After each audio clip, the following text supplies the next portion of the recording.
দেশের নতুন মুখ্য নির্বাচনী আধিকারিক জ্ঞানেশ কুমার সোমবার বৈঠকে বসেছিলেন মুখ্য নির্বাচনী আধিকারিক বাছাই কমিটি। আর সেই বৈঠকেই জ্ঞানেশ কুমারের নামেই সিলমোহর দেওয়া হয়েছে।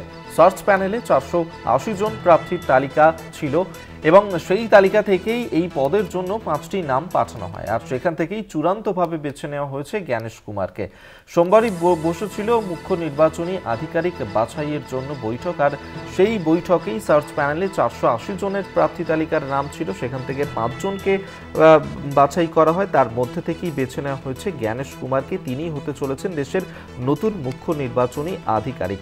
জ্ঞানেশ কুমার তিনি হচ্ছেন দেশের পরবর্তী মুখ্য নির্বাচনী আধিকারিক। সোমবার এই নিয়েই বৈঠক করা হয়েছিল এবং এই যে বৈঠক, সেই বৈঠকেই সার্চ প্যানেলে 480 জন প্রার্থীর তালিকা ছিল এবং তাতেই এই পদের জন্য 5টি নাম পাঠানো হয়েছিল এবং সেই 5টি নামের মধ্যেই অবশেষে বেছে নেওয়া হয়েছে জ্ঞানেশ কুমারকে। তার নামই সিলমোহর দেওয়া হতে চলেছে এবং তিনি হতে চলেছেন দেশের পরবর্তী মুখ্য নির্বাচনী আধিকারিক।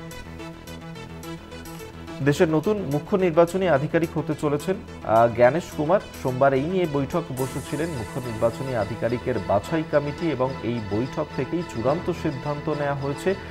এই বৈঠকে সার্চ প্যানেলে 480 জন প্রার্থীর তালিকা থেকে 5টি নাম পাঠানো হয় এবং তারপরেই এই 5টি নামের মধ্যেই বেছে নেওয়া হয়েছে জ্ঞানেশ কুমারকে। তিনি হতে চলেছেন দেশের পরবর্তী নতুন মুখ্য নির্বাচনী আধিকারিক।